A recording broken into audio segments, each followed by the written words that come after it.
그러니까 요한계시록도 그렇고 다른 성경책도 그렇고 저는 그렇게 생각해요. 그러니까 성경의 1차적 의미는 1차적이란 말은 뭐 꼭 중요성을 말하는 건 아니고 시간 순서상 1차적인 의미는 그 성경책 혹은 그 구절, 그 문단을 처음 읽었던 최초의 독자들에게 의미했던 바를 우리가 결코 무시할 수는 없다. 그러니까 여러분이 두 번째 나온 대로 요한계시록은 먼 미래에 있을 일이다. 1세기랑은 상관없다고 생각하시는 분들도 계실지 모르겠지만 그렇다더라도 사실 요한계시록은 우리가 처음 읽은 건 아니잖아요. 터키에 있던 에베소 교회, 서머나 교회 7교회에 있던 성도들이 최초로 읽었기 때문에 요한계시록이 그들에게 분명히 무엇인가를 의미했죠. 영어로 what it meant, M-E-A-N-T.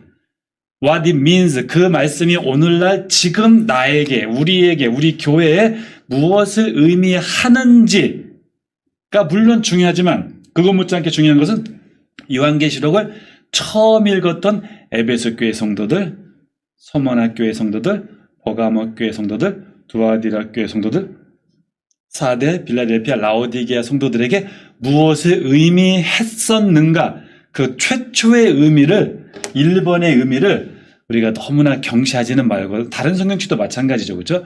이것을 성경책을 처음 읽었을 때 이들에게 무엇을 의미했는지 도 염두에 두고 what it meant, 그것의 과거 의미도 이해하시고, 그렇다고 과거 의미에만 머물지 말고 2번 의미, 오늘날 나에게, 그리고 우리 후대 나중에 독자들에게도 무엇을 의미하는지도 같이 보는, 이렇게 입체적인, 너무나 단편적으로 과거에 머물나거나 자꾸 미래만 보지 말고 현재의 의미와 과거의 의미를 동시에 아우르는 입체적인 성경 해석이 좀 제가 볼 땐 좀 더 바람직하지 않을까. 그러다 보면은 4번에 나와 있는 대로, 그러니까 어떤 특정한 인물에만 국한되는 것이 아니고 모든 시대에 적용될 수 있는 좀 보편적인, 그런 상징적인 의미도 분명히 어느 정도 있지 않을까라고 저는 생각합니다.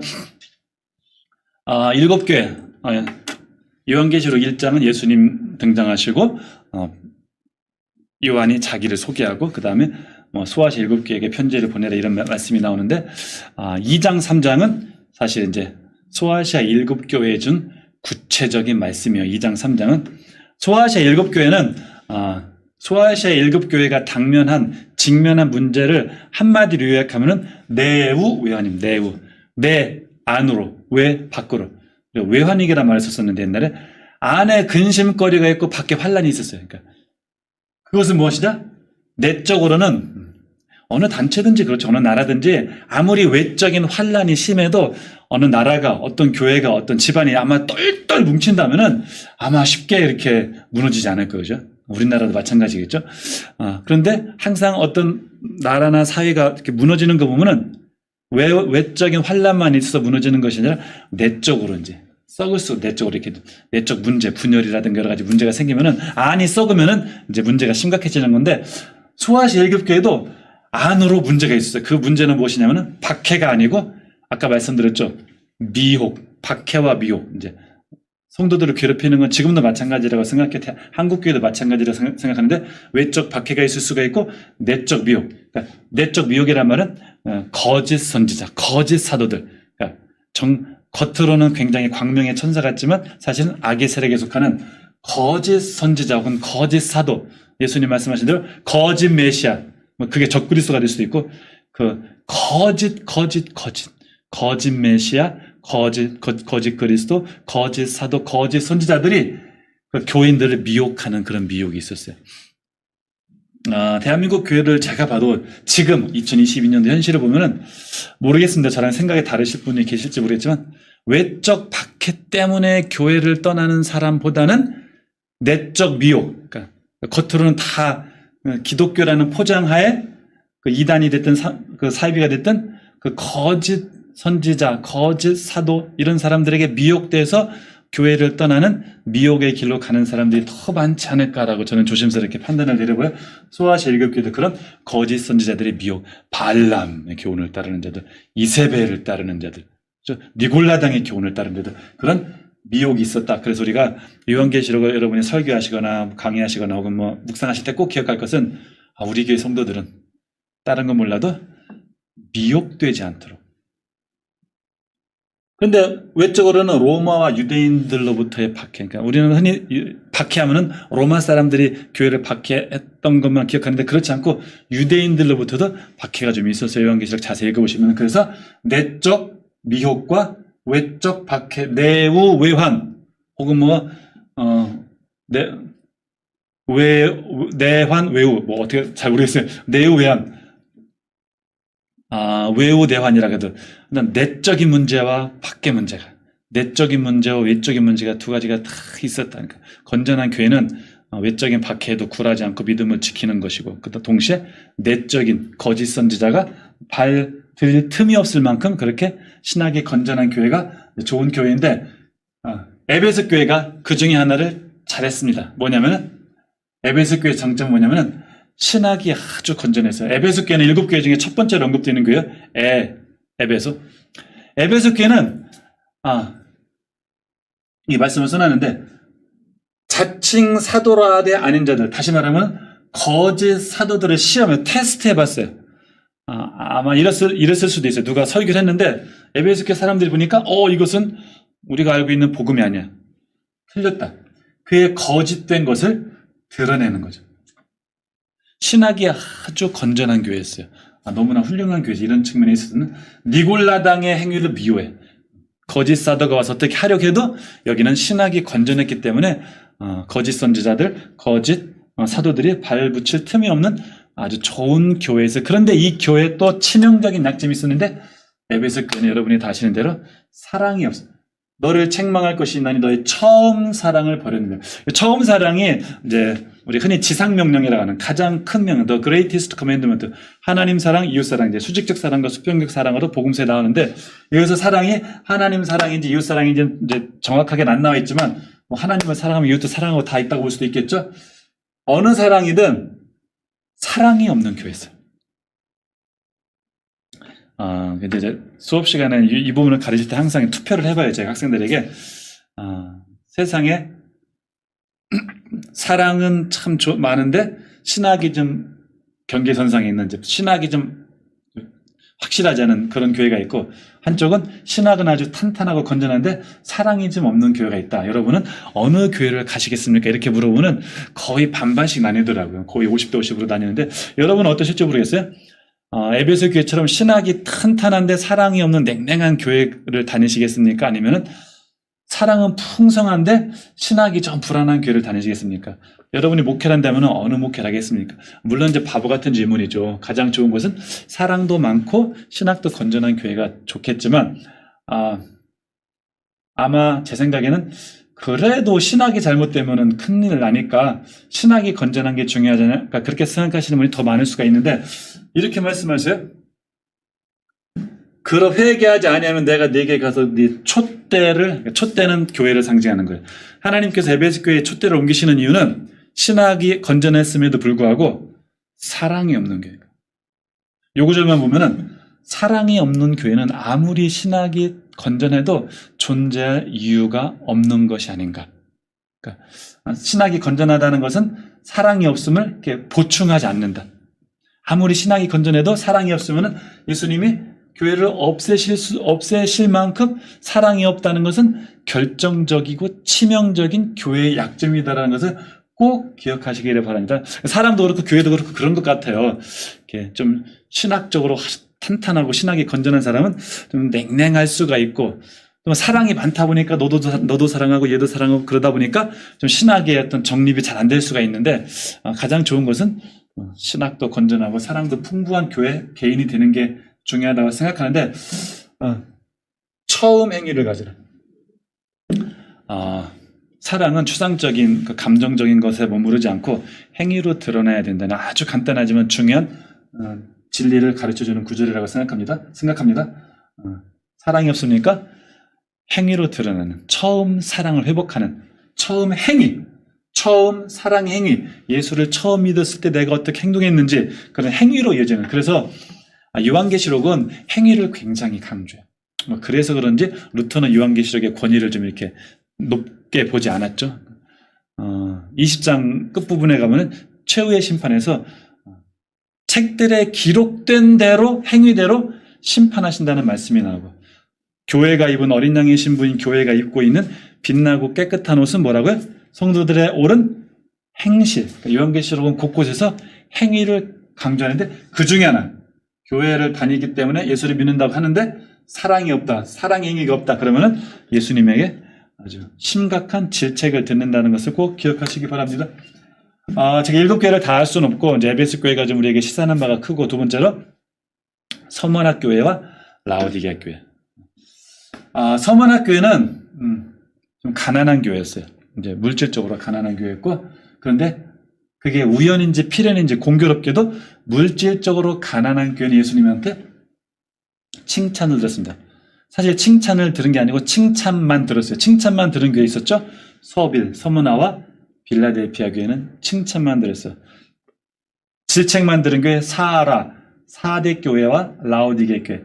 공교롭게도 우연인지 필연인지 라오디게 교회는 재정이 아주 빵빵한 교회였어요. 부자 교회였는데 라오디게 교회는 질책만 들었어요. 달리 말하면 서머나 교회는 세상의 관점으로는 사람의 관점으로는 가난한 교회지만 하나님께서 보실 때는 부자 교회인 거죠. 하나님께서 보실 때는 부자 교회인 거죠. 왜 그랬을까요? 그렇게 어렵지 않게 유추할 수 있어요? 가난할수록 하나님을 의지하게 돼 있죠. 그죠? 아니면은 하나님을 의지했기 때문에 가난해졌는지 그 순서는 제가 잘 모르겠지만 마태복음에서는 심령이 가난한 자에게 복이 있다고 말씀하시고 누가복음 평지순에서는 가난한 자니까 우리도 그렇잖아요. 여러분은 잘 모르겠지만 저는 이제 가난하고 힘들수록 하나님을 더 의지하는 것 같아요. 안 그런 사람도 있겠죠. 부자일수록 더 의지하는 사람이 있는지는 모르겠지만 아마 대부분의 경우에는 가난할수록 하나님을 의지하는 것 같아요. 그래서 칭찬을 들었고 라오디게아 교회는 세상의 관점으로는 부유하지만 하나님의 관점으로는 가난한 교회였다. 그럼 어떤 교회가 좋은 교회입니까? 이 부분에서도 제가 꼭 학생들에게 질문을 해서 한번 투표를 해봐야 돼요. 첫 번째, 물질적으로 가난하지만 하나님이 보실 때 부자인 서머나 교회가 있고, 두 번째, 라오디게아 교회가 있죠. 물질적으로는 부자지만 하나님이 보실 때 가난한. 세 번째, 어떤 교회가 있는데 물질적으로도 가난하고 하나님이 보실 때도 가난한 교회가 있고, 네 번째, 물질적으로도 부자이고 하나님이 보실 때도 부자인 교회가 있다. 네 개 중에 어느 교회가 좋은 교회입니까? 제가 학생들한테 질문하면은 답이 여러 가지 나뉘어요. 자, 물질적으로도 가난하고 하나님께 인정받지 못하는 교회가 가장 나쁘겠죠. 그렇다면 여러분, 문제는 이렇게 돼요. 서머나 교회처럼 물질적으로 가난하지만 하나님께 인정받는 교회가 좋은 교회입니까? 물질적으로도 부하면서 하나님께도 인정받는 교회가 좋은 교회입니까? 언뜻 생각하면은 물질적으로도 부하면서 하나님께 인정받는 하나님이 보시기에도 부자이고 사람이 보기에도 부자인 교회가 가장 좋은 교회라고 생각할 수 있는데 꼭 그럴까라는 질문을 제가 던지는 거예요. 문제, 세상의 관점으로도 부유하고 하나님의 관점으로도 부유한 교회가 있는가? 있다면은 이런 교회가 더 좋은가? 서머나 교회가 더 좋은가? 제가 제가 정답을 아는 것이 아니기 때문에 이렇게 질문을 던지는 것으로 넘어가려고 여러분이 한번 깊이 생각해 보시기 원합니다. 정말로 하나님의 사람은, 하나님을 정말로 전적으로 신뢰하는 사람은 이 땅에서 어떻게 물론 하나님께 인정받는 건 무조건 이건 옵션이 아니고 필수죠. 하나님께 인정받아야 되는 거니까 이런 교회는 안 되는 거죠. 라오디게 교회라든가 물질적으로도 가난하고 하나님께도 인정받지 못하는 교회는 무조건 안 되지만 하나님께 인정을 받는다는 측면에서는 영적인 상태가 좋은 교회인데 그 교회가 개인이든 교회이든 물질적인 부를 얼마나 추구하는 것이 하나님께서 원하실까? 이게 사실은 굉장히 중요한 문제예요. 그래서 서머나 교회처럼 물질적으로는 궁핍하지만 영적으로 영혼이 잘 되는 교회가 좋은 교회인지 아니면은 서머나 교회는 더 베스트가 아니고 더 세컨 베스트, 차선책이고 정말 최선의 교회는 서머나 교회를 넘어서서 물질적으로도 풍부하면서 하나님을 잘 섬기는 영적으로 영혼이 잘 되는 그런 교회가 더 좋은 교회인지에 대한 어떤 질문을 우리가 던질 수 있습니다. 여러분이 한번 깊이 생각해 보시기 바라요. 그래서 재물관이 요한계시록을 해석하는 것뿐만 아니라 우리가 신앙생활을 하는데 굉장히 중요한 중요한 거고 사람마다 재물관이 다르기 때문에 제가 책 두 가지를 소개시켜 드리려고 해요. 한번 시간 되시면 읽어보세요. 김동호 목사님이 쓰신 다 아시는 분이죠. 깨끗한 부자라는 책이 있고 김영봉 저자가 쓴 바늘길을 통과한 부자라는 책이 있어요. 이 관점이 약간 달라요. 이제 한 책은 우리가 하나님께 드릴 거 드리고 세상에 나라에 낼 거 내고 그러면은 물질을 좀 많이 풍성하게 이 땅에서 누려도 괜찮다는 식의 그 관점을 가지고 기록된 책이고 하나는 뭐 꼭 거기에서 머무르지 말고 하나님의 자녀들은 내가 누릴 수 있는 거 이제 가능한 좀 이렇게 기본적인 것만 하고 좀 이제 가능하면 더 많은 물질을 하나님을 위해서 이웃을 위해서 뭐 예를 들면 성경금이나 구제헌금 같은데 이렇게 씀으로써 가능하면 많이 나누는 것이 하나님이 원하시는 것이 아닌가 이렇게 약간 이제 관점이 다른데 여러분이 한번 시간 되시면 나중에 읽어보시기 바랍니다. 자, 이제 소아시아 일곱교회에 보낸 메시지 2장 3장을 마무리하면서 저는 3장 20절을 한번 생각해 보기를 원합니다. 볼지어다 내가 문 밖에 서서 두드리노니 누구든지 내 음성을 듣고 문을 열면 내가 그에게로 들어가 그는 나로 더불어 먹고 그와 더불어 먹고 나는 그와 더불어 먹으리라. 3장 20절인데 이 그림을 가지고 어떤 사람이 그림을 그렸죠. 예수님이 밖에서 녹화하는 사진. 마음의 문이겠죠. 밖에 문이 없어요. 안에서만 열 수 있는 건데 이 구절 가지고 우리가 이제 흔히 전도할 때 쓰는데 저는 그것을 전혀 문제 삼는 것이 아니고 이 구절이 1세기 박해 가운데 신앙생활을 하던 초대교회 라오디게아 교회에 준 말씀이라는 것을 우리가 깊이 생각해 보면 우리가 깨닫는 부분이 있을 것 같아요. 보세요. 지금 대한민국은 적어도 이제 외적인 박해가 그렇게 크진 않은 것 같아요. 적어도 라오디게아 교회가 당했던 그 박해에 맞먹는 그런 박해는 없죠, 그죠? 미혹은 몰라도 우리가 뭐 교회 다니다가 뭐 극심한 박해라든가 뭐 그런 큰 뭐 이렇게 뭐 손해를 보는 그런 경우는 없는 것 같은데 이 당시에는 굉장한 손해를 보면서 예수를 심지어 목숨까지 순교의 각오로 신앙생활을 했던 라오디게아 1세기 교회 교인 중에도 많은 사람들은 예수님을 문 밖에 모셔놓고 예수님과 친밀한 교제가 없는 형식상의 명목상의 무늬만 그리스도인이었던 사람들이 많았다는 사실이죠. 그렇다면 오늘날 예수를 믿는 과정에 어떤 뭐 특별한 박해 같은 것이 없는 대한민국 사회에서 교회를 다니는 사람 중에는 예수님을 문 밖에 세워놓고 예수님이 인정하시는 신앙생활을 하지 않고 자기 나름의 방식대로 하나님께 인정받지 못하는 신앙생활을 하고 있는 라오디게아 교인 같은 무늬만 명목상의 형식상의 그리스도인들이 훨씬 많을지 적을지를 한번 생각해 보신다면은 우리가 남을 비판하기 전에 나의 모습 가운데 와 그렇게 목숨 걸고 신앙생활한 라오디게아 교인들도 그렇게 많이 예수님을 문 밖에 세워두고 정말 예수님께 인정받지 못하는 그리스도인이었는데 오늘날의 나의 모습은 혹시 내가 예수님을 잘못 믿고 있는 것은 아닌가. 불신자에게 전도할 때 적용하기 전에 그렇게 할 필요가 있겠지만 먼저 이 말씀을 나에게 적용하는 과정이 우리 모든 기독교인에게 필요하지 않을까라고 생각해서 제가 잠깐 이야기를 했습니다. 요한계시록을 보면은 이제 우리가 예수 믿는 사람이 특별히 해야 할 건 없는 것 같아요. 기껏해야 죽이면 죽는, 순교하는 그런 순교의 각오로 예수님을 따르라.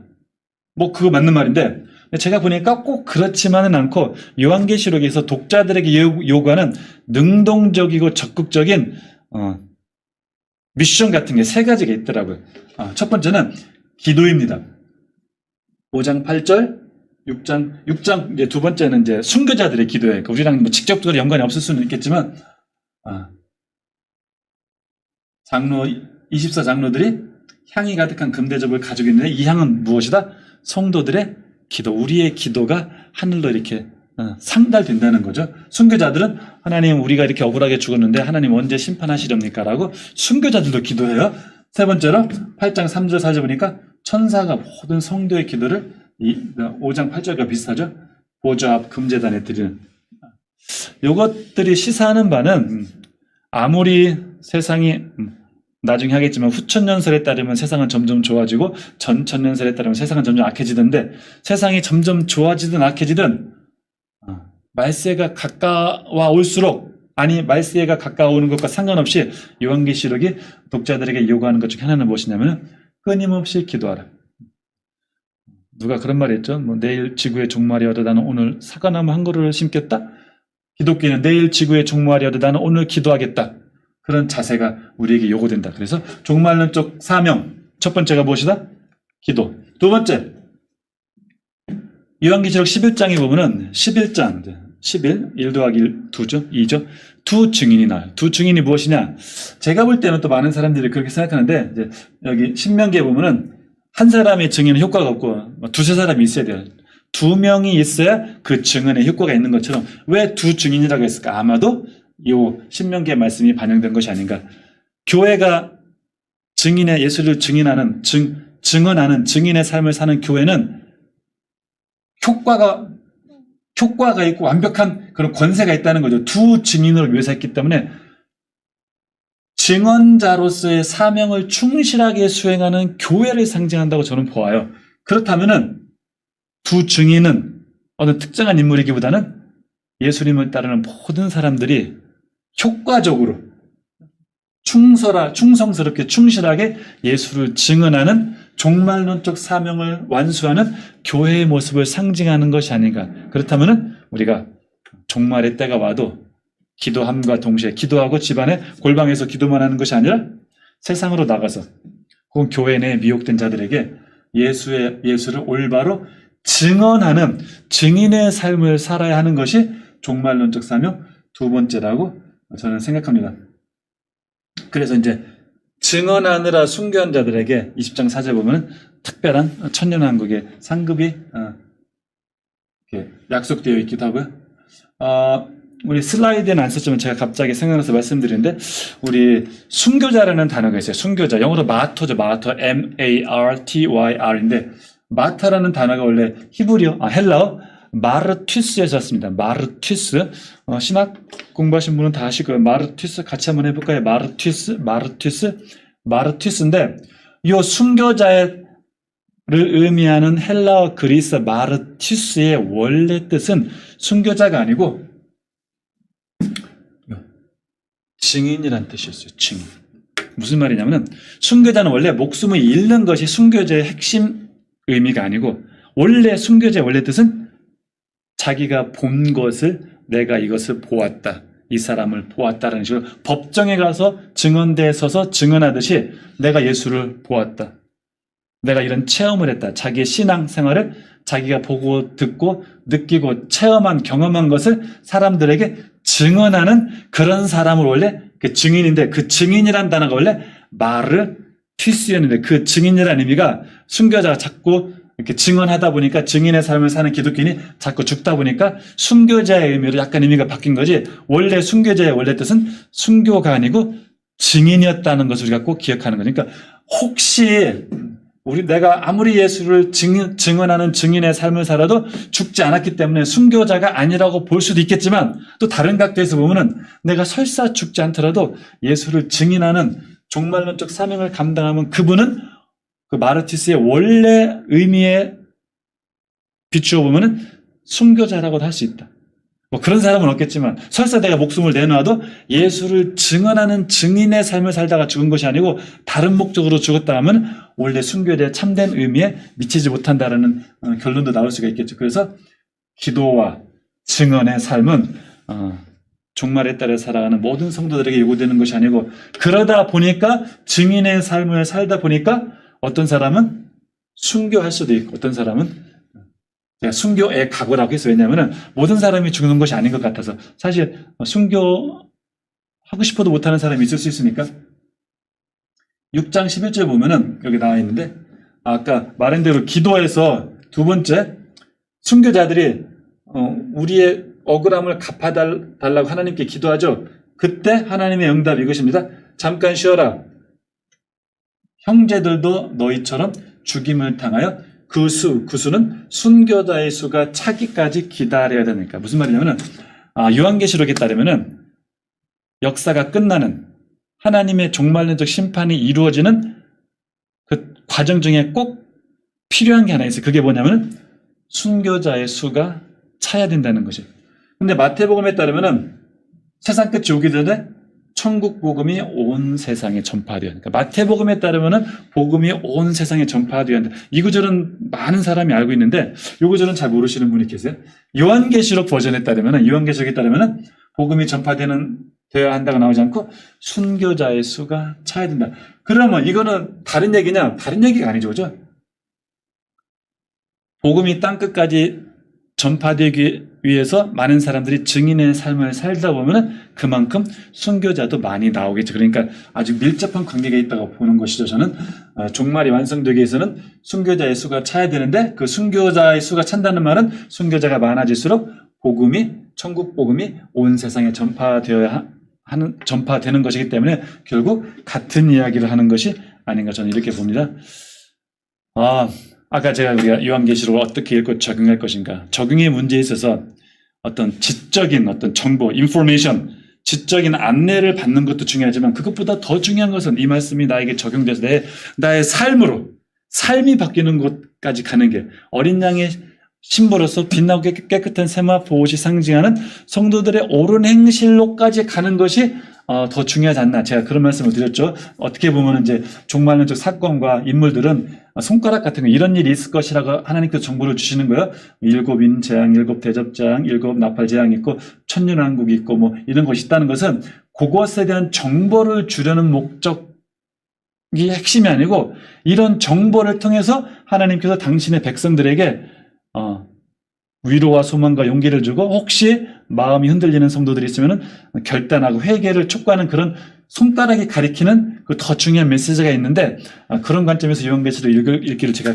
부탁드렸는데 그런 관점에서 9장 20절 21절 보면은 이 재앙에 죽지 않고 남은 사람들은 손으로 행한 일을 회개하지 아니하고 오히려 여러 귀신과 또는 보거나 듣거나 다니거나 하지 못하는 금은동과 목석의 우상에게 절하고 또 그 살인과 복술과 음행과 도둑질을 회개하지 아니하더라. 그래서 이제 요한계시록 관련돼서 여러 가지 이제 퀘스천들이 있는데 문제 중에 하나가 뭐냐면 요한계시록은 과연 회개의 가능성을 염두에 두었을까?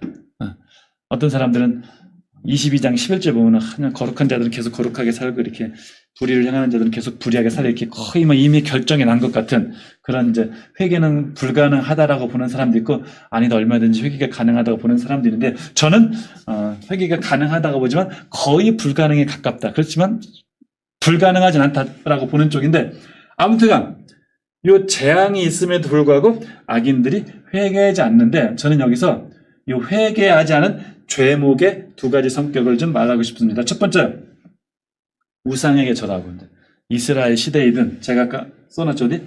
로마서에서 바울 사도가 언급한 죄의 목록이든 이스라엘 백성의 죄든 구약에서 언급한 죄든 항상 수직적인 죄가 있어요. 하나님을 섬기지 않고 우상을 숭배하는 것. 우상이 무엇인지는 제가 얘기하지 않겠습니다. 아무튼 하나님을 올바로 섬기지 않는 수직적인 죄는 구약 시대이든 바울 시대이든 요한 시대이든 오늘날의 시대이든 예수님 재림하실 때까지 끊임없이 사람들이 범하는 수직적인 죄가 있고 그것과 더불어 항상 이스라엘도 우상 숭배 때문에만 망한 것이 아니고 인간 대인 관계에 있어서 수평적인 사람끼리 짓는 죄가 있단 말이에요. 바울 사도도 로마서 1장 18절부터 32절까지 읽어보시면 수평적인 죄가 있어요. 사람을 향해 짓는 죄. 흥미롭게도 요한계시록 9장에서도 도둑질과 음행 이런 거 살인 history repeats itself 역사는 반복된다는 말이 있는데 죄도 반복되는 것 같습니까? 반복되는 것 같습니다. 오늘날 나의 죄든 우리의 죄든 앞으로 우리 후손이 지을 죄든 이스라엘 백성의 죄든 항상 죄는 수직적인 죄와 수평적인 죄가 있는데 이 모든 수직적인 죄와 수평적인 죄에서 회개하기를 하나님 원하시는데 이제 회개가 쉽지 않은 것 같아요. 회개의 두 의미 이런 건 우리가 꼭 적용할 필요가 있지 않을까. 제가 히브리어 잘 모르는데 한번 써왔습니다. 히브리어는 오른쪽부터 있죠. 슈브라고 해요. 슈브 영어로 써놨어. SHUV 슈브. 슈브에 여러분 혹시 히브리어 사전 가지고 계시면 한번 찾아보세요. 슈브로 치면은 돌이키다로 나와 있는 거야. Turn back, return. 구약적인 히브리 사람들에게 회개는 어떤 지적인 변화가 아니에요. 그들에게는 방향을 바꾸는 행동으로 드러나야 되는 거예요. 헬라어, 그리스어, 신약성경에서 회개는 돌이키다가 아니고 메타노예요. 마음을 바꾸다. change one's mind. 그리스 사람들은 마음을 바꾸는 것을 회개라고 생각했어요. 여러분, 제가 질문 드릴게요. 여러분은 지금까지 회개하면 어떤 식으로 생각하셨습니까? 내가 마음을 바꾸고 눈물 흘리는 것이 회개입니까? 아니면 내가 하던 장소를 떠나서 방향을 바꾸는 것이 회개입니까? 저는 두 가지가 다 중요하다고 생각해요. 그런데 흔히 이제 2번으로 생각하는 것 같고, 저도 2번으로 주로 생각했던 것 같아요, 과거에는. 그런데 돌이키다의 의미도 사실은 두 가지가 있습니다. turn from, 무엇으로부터 돌이키다가 있어요. 하나님 우리에게 무엇으로부터 돌이키기를 원하세요. 그러니까 어떤 나쁜 습관을 하고 있으면 그 습관으로부터 벗어나야 돼요. 그 습관을 끊어야 돼요. 근데 그 습관만 끊는 것으로 멈추면 안 되고, 무엇으로 돌이키는 가 turn to, 어떤 나쁜 습관을 끊었으면 나쁜 습관 대신에 좋은 습관을 몸에 이제 좋은 습관을 들이는 것이, 그것이 이제 진정한 회개죠. 제가 이 얘기를 왜 하냐면, 그러니까 크게는 회개를 세 가지로 볼 수 있지 않을까? 세 단계로. 물론 동시에 일어난다고 저는 생각하는. 첫 번째, 마음으로 아파야 되죠. 마음으로 애통하면서, 마음으로 가슴 아파하고 하는 결심해야 되죠. 하나님, 이런 죄를 짓지 않겠습니다. 두 번째, 그 나쁜 습관을, 자리를 떠나는 것이다. 그 습관을 stop, quit, 버리는 거죠. 거기서 끝나도 3분의 2가 회개이고, 3분의 3 회개를 하려면 그 나쁜 습관을 버리는 대신에 좋은 습관으로. 이렇게 회개는 3단계가 있는 것이 아닌가. 그런데 대부분 1단계에서 머물러 있고, 또 간혹 2단계에서 머물러 있지만 3단계까지 가니까 마음으로 아파하고 마음을 고쳐먹고 나쁜 습관을 버리고 좋은 습관, 나쁜 도박을 했다 그러면은 하나님한테 마음을 바꾸는 회개를 한 다음에, 두 번째로 도박을 끊고 도박할 시간에 기도를 하든 성경 공부를 하든 말씀을 하든 전도를 하든 좋은 습관을 들이는 그 세 단계로 가는 게 진정한 회개가 아닌가. 우리말은 참 좋죠. 여러분 보시면 나을 것 같아요. 회개의 회자가 뉘우칠 회자고, 개자는 고칠 개자. 요 구약의 슈브의 의미와 메타노에아의 의미를 둘 다 담고 있는 것이 우리말의 회개라고 저는 생각하고요. 12장 7절, 8절, 11절에 보니까 하늘에 전쟁이 있으니 미가엘과 그의 사자들이 용과 더불어 싸울세. 용과 그의 사자들도 싸우나 이기지 못하여 우리 형제들이 어린 양의 피와 자기들이 증언하는 말씀으로서 그를 이겼으니 그들은 죽기까지 자기들의 생명을 아끼지 아니하였도다. 마귀 사탄이 이제 져요. 전투에서 지는데 3번 전투에서 집니다. 첫 번째로는 가장 치명적인 전투는 어린 양의 피. 예수님이 십자가에 달리실 때 치명타를 입었죠. 치명타를 입었어요. 여러분이 우리가 다 아는 대로. 그런데 또 천사장 마이클한테도 졌어요. 이거는 우리가 어떻게 할 수 없는 건데, 이미 끝난 건데, 이게 우리에게 주는 도전이 있어요. 우리 형제들이 증언하는 말씀으로서 그를 이겼으니. 우리가 마귀를 이기는 방법은 내가 승승장구해서 부와 명예를 누리는 것이 아니고, 요한계시록에 따르면 어린 양의 피와 자기들이 증언하는, 요한계시록에서 증언하면 어떻게 됩니까? 예수님을 증언하면 죽을 수도 있죠. 순교할 수도 있죠. 아까 순교의 각오 말씀드렸는데, 우리가 예수를 증언하느라 순교를 하든 안 하든, 순교를 하든 아니면 순교의 각오로 예수를 증언하면은 그 과정이 곧 우리가 사탄을 이기는 전쟁터. 그러니까 이게 기독교 역설인 거죠. 우리가 언뜻 보면은 예수 믿는 사람들이 세상에서 부와 명예를 누리고 권력의 정점에 있으면은 그것이 하나님을 영광스럽게, 그런 경우도 있다고 저는 생각해요. 그런 경우가 있겠지만 그렇지 않은 경우가 있을 수 있는 거예요. 진정한 우리의 승리는, 우리가 악의 세력을 이기는 진짜 승리는 어린 양의 피로, 십자가의 피로, 우리들이 예수를 증언하는 전도의 과정에서 순교를 하든 안 하든 적어도 순교의 각오로 어린 양을 증언하는 그런 삶을 살면은 그것이 바로 우리가 마귀, 사탄을 이기는 진정한 승리의 방법이다. 그렇다면은 여기 보니까 우리 형제들이, 요한이 볼 때 형제들은 이기고 있어요. 그렇다면 오늘 우리 대한민국 교회는, 나는 이 영적인 싸움에서 우리가 사탄을 이기고 있는지 아니면 패배하고 있는지 우리가 한번 깊이 생각해 보면은 우리에게 좋은 적용이 되지 않을까 생각합니다. 제가 이제 얼마 전에 논문 하나 썼는데, 신약론단에 이제 우리가 종말론적 전쟁하면은 막 사탄과 사탄의 세력과 막 하나님의 세력이 막 핵전쟁이 되든 뭐가 되든 3차 세계대전이든 막 총칼로 싸고 대포로 싸는 그런 전쟁을 생각해요. 뭐 그런 전쟁이 아니라고 제가 말은 못하겠지만 제가 요한계시록을 자세히 보다 보니까 꼭 그것만 있는 것은 아니다.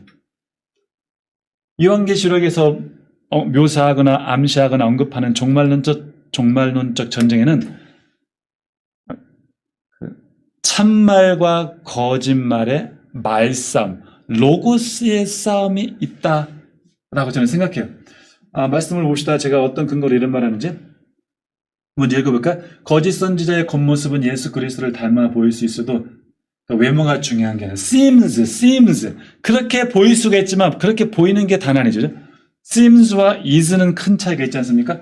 그 입에서 is는 본질은 무엇이냐? 그 입에서 나오는 말은 사탄의 말이다. 13장 10절 또 다른 짐승이 땅에서 올라간 짐승은 이제 거짓 선지자라고 나중에 나오는데 거짓 선지자의 모습은 양같이 두 뿔이 있다. 양 같아. 어린 양의 모습을 하고 있어요. 광명의 천사로 가장한단 말이에요. 거기에 미혹되는 거죠. 그런데 이게 거짓 선지자라는 걸 어떻게 할 수 있냐? 모습으로 판단하면 안 되고 용처럼 말을 하더라. 어떤 사람이 정말 하나님의 사람인지 사탄의 사람인지를 아는 결정적인 증거는 뭐냐면은 그 사람의 외적인 전혀 상관없고 그 사람의 입에서 예수님을 증언하는 증인의 말이 나오는지 겉으로는 예수님을 증언하는 것 같은데 사실상 내용인즉 예수님을 부인하는 말의 메시지가 입에서 나오는지 그것이 중요하다는 거죠.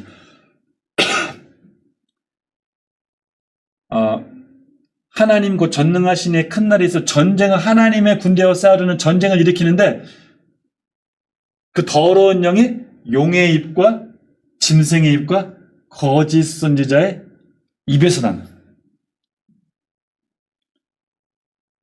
말세 종말론적 전쟁은 하나님의 편에 선 사람들이 예수 그리스도를 높이는 참말을 하는 참말의 편에 선 사람들과 어린 양을 따르는 사람들과 겉으로도 정말 그 짐승처럼 보이면 좋겠는데 어린 양처럼 보이고 광명의 천사로 가장했을지는 몰라도 정말로 하나님을 높이고 어린 양을 예수를 높이는 것이 아니고 어떤 다른 무엇인가 그 적그리스도가 됐든 사람의 생각이든 정말로 하나님의 뜻과 상관없는 것을 말하는 겉모습은 어린 양 같지만 용처럼 말을 하는 거짓말의 세력 그 안에 말싸움의 성격을 띈다는 것도 우리가 생각해 보면은 지금 총칼로 싸우는 종말론적 전쟁은 없을지 몰라도 지금도 세계 곳곳에서 대한민국 곳곳에서도 하나님의 편에 서 있는 진실한 하나님의 종들과 사탄의 편에 서 있는 거짓의 세력 간의 말의 싸움, 그 참말과 거짓말의 싸움은 지금도 여전히 진행되고 있다. 이렇게 생각할 수 있지 않을까 싶어요.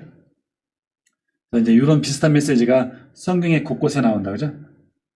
사탄도 자기를 광명의 천사로 가정한다. 거짓말할 때마다 제 것으로 말하느니 넘어가겠습니다. 거짓 선지자의 미혹. 거짓 선지자가 아까 제가 첫 시간에 말했는데 성도들을 넘어뜨리는 방법은 두 가지다. 첫 번째, 박해와 미혹. 박해와 미혹인데 요한계시록 13장에 보면은 거짓 선지자가 어떻게 하늘로부터 불이 땅에 내려오게 하고 이적을 행함으로 땅에 거하는 자들을 강압적으로 박해하는 것이 아니고 미혹하여 짐승에게 절하도록 한다. 마태복음에 보니까 거짓 선지자가 많이 일어나 많은 사람을 미혹하겠습니다. 제가 써놨죠? 이적은 진리의 기적이 일어난다고 해서 진리가 보장되는 것은 아니고 참 선지자는 기적을 행할 수 있지만 기적을 행한다고 다 참 선지자인 것은 아니니까 그 사람이 정말로 어떤 말을 증언을 하느냐 어떤 증인의 삶을 사느냐가 그 참 선지자인지 거짓 선지자를 구분하는 결정적인 리트머스 종이와 같은 기준이 된다. 미혹되는 것에 대해서 우리가 교회에서 사람들에게 많이 가르쳐야 하지 않을까 생각합니다. 미혹만 하는 것이 아니라 박해라죠. 다 죽인단 말이에요. 작은 자나 큰 자나 부자나 가난한 자나 자유인이나 종들이나 짐승의 표를 받지 않은 자들에게 죽음을 마태복음에서 예수님 말씀하신 대로 환란에 넘겨주겠으며 너희를 죽이리니 너희가 내 이름 때문에 모든 민족에게 미움을 받을 것이니까. 두 축이 있어요. 우리가 성도들이 늘 신앙을 나중에 배교하지 않기 위해서 예수님을 떠나지 않기 위해서 꼭 기억해야 될 것이 두 가지가 있는데, 많은 사람들은 박해 때문에 교회를 떠나고 또 많은 사람들은 미혹되어서, 제가 판단하기에 오늘날의 한국교회는 박해 때문에 떠나는 사람보다는 미혹되어서 떠나는 사람이 더 많지 않을까. 그래서 우리가 교회에서 성도들이 미혹되지 않도록 잘 가르쳐야 하지 않을까. 요한계시록 하면 사람들이 제일 관심 있어 하는 것 중에 하나가 전천년설이죠. 예수님이 요한계시록 20장 4절 보면은 이제 1000년 동안 왕노릇한다 되어 있는데, 그 1000년 왕국이 무엇인지에 대해서 이제 많은 사람들이 궁금해해요. 방금 했지만 이제 666이 무엇인지 뭐 베리칩인지 이런 질문도 많이 하는데, 결론부터 말씀드리면은 666이 무엇이냐, 베리칩이냐, 무슨 또 뭐냐, 바코드냐, 그런 얘기는 계속 앞으로 또 나올 것 같은데, 아니면 전천년설이 이제 잠시 후에 하겠지만, 전천년설이 맞냐, 무천년설이 맞냐, 후천년설이 맞냐, 전천년설이면 세대주의 전천년설이 맞냐, 역사적 전천년주의가 맞냐, 그런 거 알고 싶어 하는 거 당연한 거죠. 당연한 궁금증이죠. 그런데 이제 손가락만 보지 말고 손가락에 가리키는 달을 보아야 한다. 하나님께서 짐승의 표 666이든 천년왕국이든 일곱인이든 일곱 대접이든 새하늘과 새 땅이든 새 예루살렘이든 천국의 모습을 왜 보여주셨느냐. 천국엔 이런 곳이 있단다, 각종 보석이 있고 생명나무가 있단다, 이런 지적 만족을 위해서 보여주셨느냐. 그런 지적 만족도 무시할 수는 없겠지만 보여주신 목적은 명확합니다. 이런 상급 혹은 이런 고난, 불못, 레이크 오브 파이어, 불연못, 이런 벌과 이런 상이 준비되어 있으니까 결국 신앙을 포기하지 말고 어린 양을 끝까지 따르라는 위로와 소망과 용기를 주는 메시지다. 전천년설 프리밀레니얼리즘. 해석상에 좀 문제가 있는 것 같아요. 우리가 전자란 말은 이제 영어로 프리가 이제 앞이라는 뜻이죠. 올림픽 전에 하면은 프레올림픽 그렇게 하는데, 우리가 우리말로는 보통 앞이란 전이란 접두사죠. 프리픽스 접두사는 명사 뒤에 써요, 흔히. 그래서 우리가 밥 먹기 전을 전식사라고 안 하죠. 뭐라고 말합니까? 식사 전, 예배 전, 예배 후, 그렇게 쓰죠. 그죠? 전과 후는 우리말에서 접두사, 전미사는 명사 뒤에 쓰죠. 그죠? 식후, 식전 그러잖아요. 전식 안 해요. 그러니까 요 전천년설이 항상 제가 시험 문제 되면 꼭 틀린 학생이 있어요. 왜?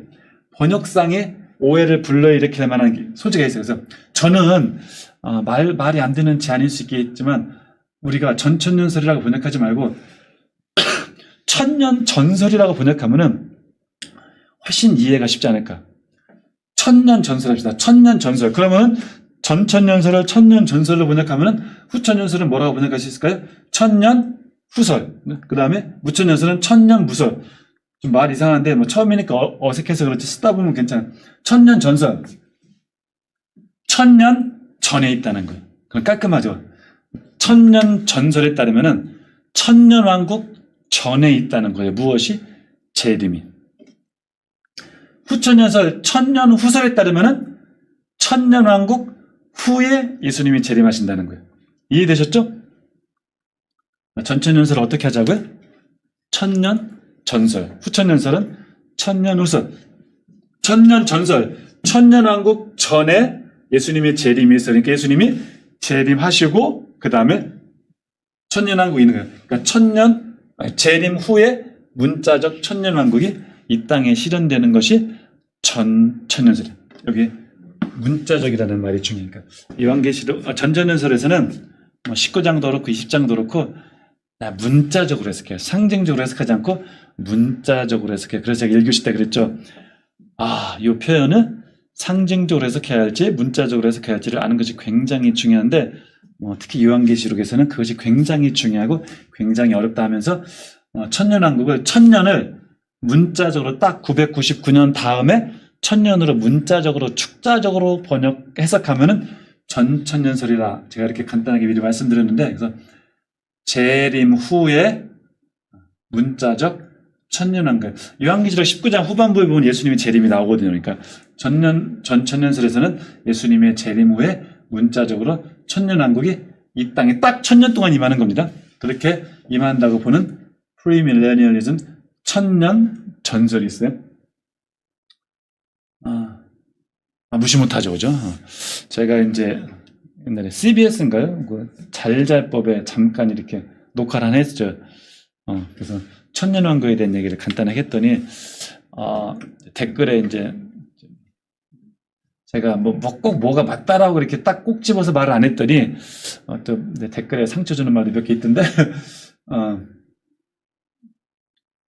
어거스틴 이전에 교부 대부분 어거스틴은 4세기와 5세기를 걸쳐 살았던 사람들이니까 한 300~400년 동안 많은 사람들이 전천년설을 믿었다는 거죠. 교부는 교회의 아버지, Church Fathers, 아주는 교회의 지도자들이었던 교부 대부분이 전천년설을 믿었다는 것이 저는 무엇이 맞고 그 의미 차이를 아는 것 못지않게 이게 굉장히 중요하다고 저는 생각해요. 아마 여러분 중에 무천년주의자들이 굉장히 많을 건데 전천년설을 함부로 이렇게 막 무시하지 않았으면 좋겠다 싶어서 이런 말씀을 드리는 거예요. 여러분이 무천년주의자는 괜찮아요. 제가 볼 때는 큰 지장 없습니다. 무천년주의자로 지내시되 전천년설을 믿는 사람을 너무 그렇게 막 바보 취급하시는 그러면 안 될 것 같아요. 왜? 어거스틴 이전에 교부 대부분은 전천년설을 믿었거든요. 그 사람들이 다 바보는 아니란 말이에요.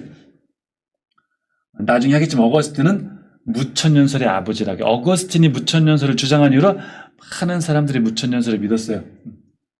그리고 전천년설의 어떤 주장 중에 하나는 세상은 점점 나빠질 것이라고 합니다. 세상은 점점. 예수님이 재림하시기 전까지 예수님이 재림하셔서 그 후에 문자적 천년왕국이 이 땅에 임하기 전까지는 세상은 점점 악해진다고 생각하는 거죠. 아마 전천년설을 믿으시는 분도 많이 있으리라고 해요. 괜찮습니다. 제가 무슨 설을 믿는지는 묻지 마시고 전천년설 여러분의 뒤에는 수많은 초대교부들이 있었다. 그렇지만 반대편에는 어거스틴도 있고 나중에 하겠지만 깔병과 루터는 전천년설을 믿지 않았습니다. 세상은 점점 여러분이 볼 때 세상은 점점 나빠지고 예수님이 재림하셔야 이 땅이 천년왕국 임할 것 같다. 그러면은 전천년주의자라고 판단하셔도 될 것 같아요. 문자적으로 성경 19장, 20장은 문자적으로 해석하는 전천년설이 있고요. 전천년설을 어떻게 바꿔서 기억하면 좋다고요? 천년전설, 천년왕국 전에 예수님의 재림이 있다. 후천년설, 천년후설, 천년후설로 천년왕국 후에 예수님이 재림하신다. 이 후천년설에 따르면 천년이 꼭 천년은 아니에요. 아까 무천년설은 문자적이 주겠죠. 문자적. 그러니까 후천년설이나 무천년설은 그렇게 꼭 문자적으로 따지진 않아요. 천년이 꼭 천년이 아닐 수가 있어요. 2000년일 수도 있고 1005년일 수도 있고. 천년왕국은 복음의 흥왕, 복음이 막 땅끝까지 막 세계 곳곳으로 선교사님들이 주회종들이 나가서 복음을 전하면서 100% 복음화되는 건 아닐지라도 굉장히 많은 사람들이 복음을 받아들이고 예수를 믿게 돼. 생각해 보세요. 어떤 나라든지 그룹이든지 세상이든지 예수 믿는 사람이 많으면은 그만큼 사회는 좋아지겠죠? 그래서 의와 평화의 시기가 도래한다고 믿는 사람들은 후천년설을 믿는 사람들은 복음이 세계 많은 나라에 복음이 퍼지면서 점점 더 많은 사람들이 예수를 믿게 되면서 100% 유토피아와 같은 에덴 동산과 같은 완벽한 사회는 아니더라도 의롭고 정의롭고 평화로운 시기가 도래할 것이라고 믿어. 그러니까 복음이 흥황하니까 복음이 멀리 퍼져나가니까 세상은 점점 좋아지겠죠. 전천년설에서 믿는 대로 세상은 점점 나빠진다는 것과 반대 개념인 거죠. 요즘은 이제 후천년설을 믿는 사람들은 많지 않은 것 같아요. 그럼에도 불구하고 존 웨슬리 감리교, 조나단 에드워즈 같은 훌륭한 사람들이 이분들 말고도 많은 사람들이 후천년설을 믿었습니다. 요게 중요해요. 세상은 점점 좋아질 것이라고 후천년설이 아주 후천년설을 믿는 사람들이 많았던 시기가 있는데 결정적으로 후천년설을 믿는 사람들이 많이 줄어드는 계기가 있었어요. 제가 이렇게 대면으로 수업했으면 제가 상품 하나 가지고 와서 그래서 이제 팝 퀴즈, 깜짝 퀴즈를 내고 이제 부상을 드릴 텐데, 혹시 언제 무슨 사건으로 인해서 후천연설이 많이 세력을 잃었을까요? 생각해 보세요. 맞추시는 분이 몇 분이 계셨을까요? 세계대전이, 그것도 한 번이 아니고 1차 세계대전, 2차 세계대전을 겪고 나니까 사람들이 세상이 점점 좋아진다는 것은 정말로 힘든 일이겠구나. 그래서 후천연설을 믿는 사람이 많지 않음. 그럼에도 불구하고 여전히 예수님이 재림하시려면은 천년왕국 후에 예수님이 재림하시니까 후천연설을 믿으시는 사람들은 예수님의 재림을 준비하려면은 세상이 천년왕국과 같이 의와 평화의 시기가 되어야 되기 때문에 뭐 복음을 전한다든가 사회를 더 좋게 만든다거나 해서 이렇게 많이 열심히 세상이 예수님이 재림하실 조건으로 만들기 위해서 세상을 천년왕국과 같이 좋은 세상으로 만들기 위해서 활동을 많이 하시는 분들이 있죠. 문제는 무엇이냐? 세상은 점점 더 좋아지는가. 이것도 사실 이제 학생들이 있으면 제가 이렇게 대화하는 게 굉장히 흥미로운 주제예요. 이렇게 질문하면 언뜻 사람들이 세상은 점점 나빠진다라고 교과서적인 대답하는데 한번 가만히 생각해 보시기 바랍니다. 제가 후천연설을 믿는 건 아닌데 후천연설이 그렇게 쉽게 무시할 소리 아니라는 것을 말씀드리기 위해서 그냥 질문을 던지는 거예요. 세상은 점점 그렇게 꼭 나빠만 지는가? 그렇죠? 우리 사회만 봐도 100년 전, 200년 전, 50년 전에 비해서 오늘날의 사회가 한국이든 미국이든 꼭 나빠지는가? 라는 질문을 던지면은 그렇게 답이 쉽지만은 않고 뜨거운 경론이 오고 갈 수 있는 주제라는 것만 말씀드리고 잠시 쉬었다가 세 번째 시간에 나머지 부분 하겠습니다.